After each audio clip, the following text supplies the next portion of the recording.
All right, welcome back, guys. We're going to look at two problems today in two dimensions. So we're starting off with a cannon firing a cannonball horizontally off a cliff. So the first thing that we always do is draw our pictures. So here is my cannon on wheels. It's going to launch this ball off a cliff, and it has a velocity of 100 meters per second. And this is going in the horizontal direction. So I'm going to put that as Vx. All right, so that's this number here. We have a 20-meter high cliff. And as I'm drawing this, I see that I'm going down. So because I'm going down, I'm going to make sure this is y, so it's in the y direction. This is going to be negative 20.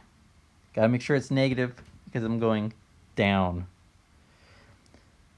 All right, and what else am I trying to find? I'm trying to find the time. That's right here. How long is it? And the horizontal displacement. So that is this, and I'm going to put displacement is delta x. I'm going to put delta x to tell me that's the displacement in the x direction.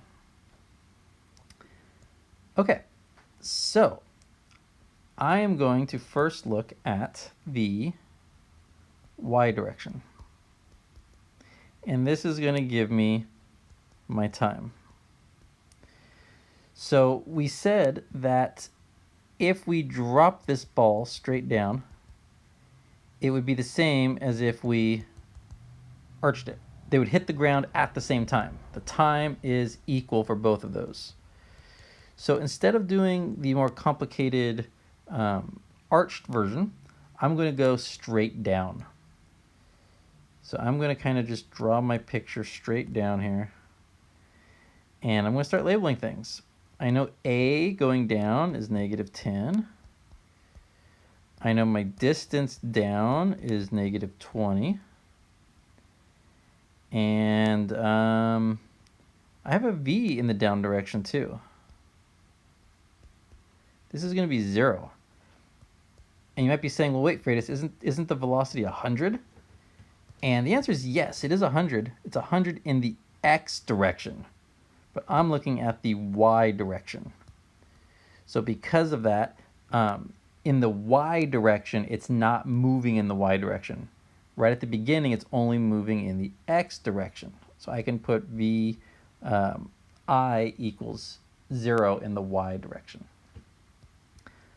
Okay, and what am I solving for? I'm solving for the time. So given this, I can kind of see that my equation is going to be this guy.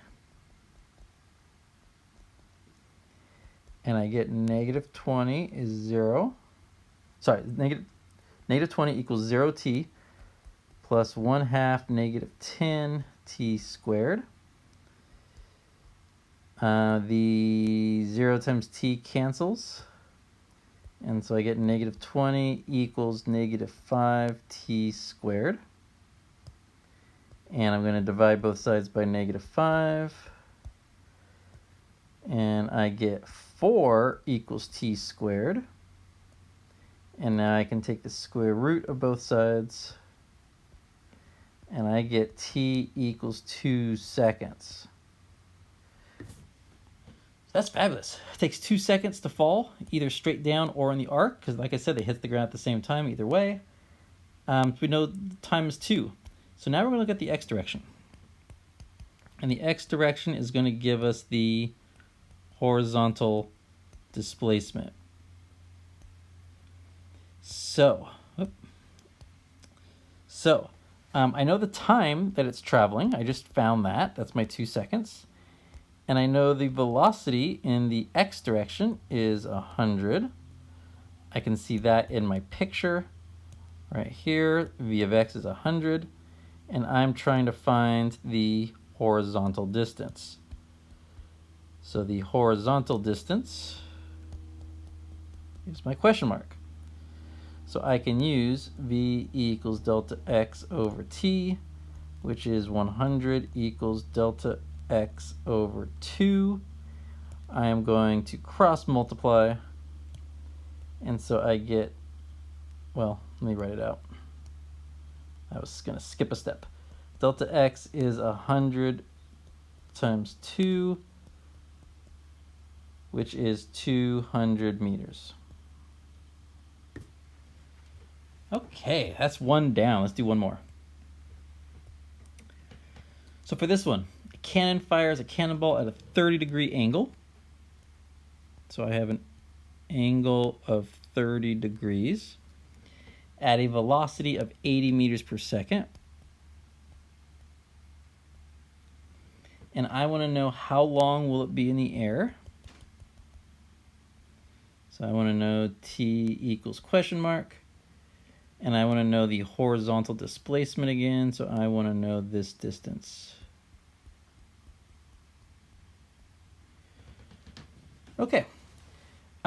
So because we don't know the x parts or the y parts, we need to do sine and cosine because we have an angle.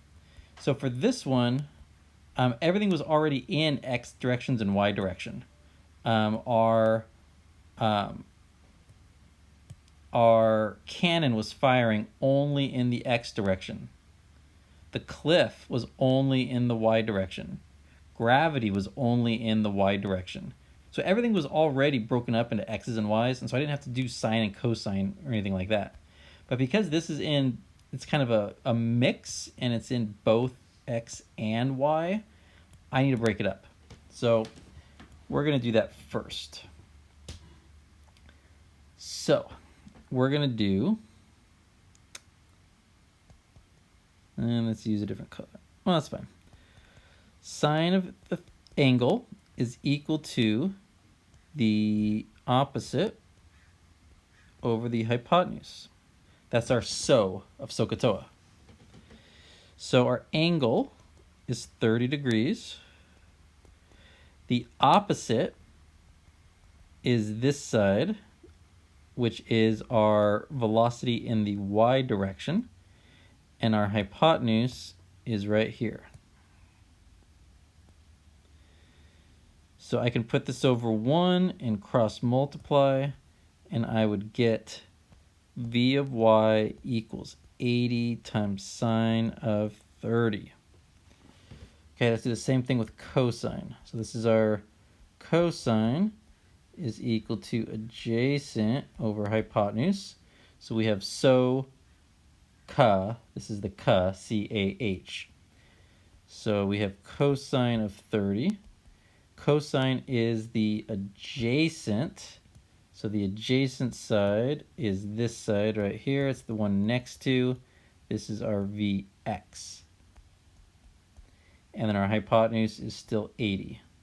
I'm going to put this over 1. I'm going to cross multiply it. And I get 80 times cosine of 30. All right, so before I put this in my calculator, I want to make sure I'm in the right setting. So make sure your calculator is in degrees, not radians. So hit the mode button if you have a TI, and make sure it's like going to be the third one or fourth one down maybe. It should say degrees.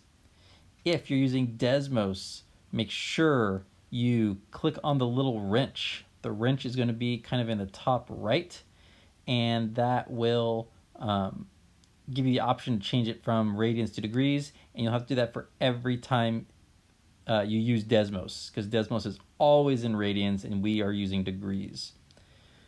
Okay, so once you have it in degrees, we can multiply this out, and Vy is 40. It's our velocity in the y direction, and the velocity in the x direction is going to be 69.28. Okay, so now that I have my x's and y's, I'm going to do just the y's first. So just in the y direction, I can go up. And I know what the start is in the y direction. So this is my y direction.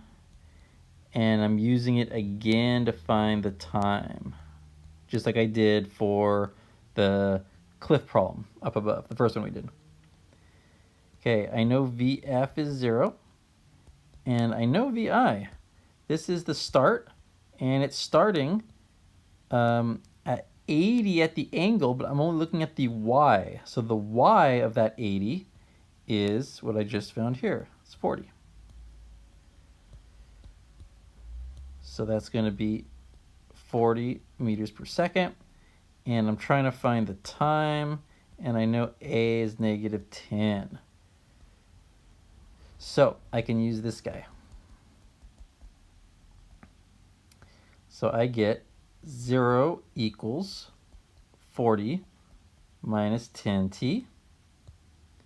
I can add 10t to both sides. And I get 10t equals 40 divided by 10.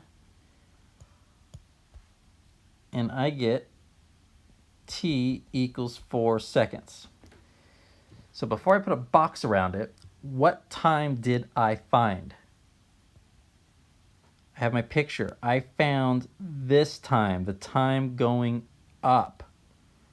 So what is the, so that's only halfway. So I only found the time right here, the time it took to get to the top. But I also need to get to the bottom, the total time. So the total time would be,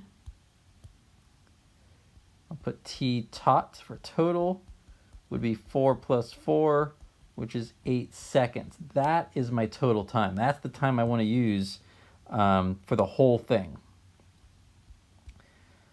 All right, so now I'm going to do the x direction. The x direction, just like for the problem before, is going to give me my horizontal displacement.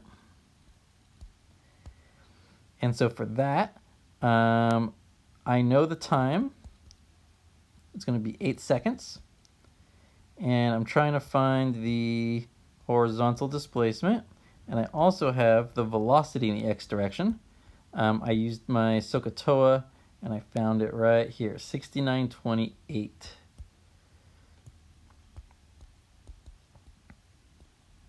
All right, so I can now use, it's going at a constant speed in the x direction, so I can use this.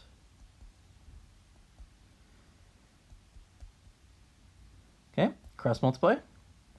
And I get delta x is 69.28 times 8, which is equal to 554.26 meters. And that is it. All right, hopefully you got it. If not, please come by, ask me for some help, and I look forward to seeing you soon.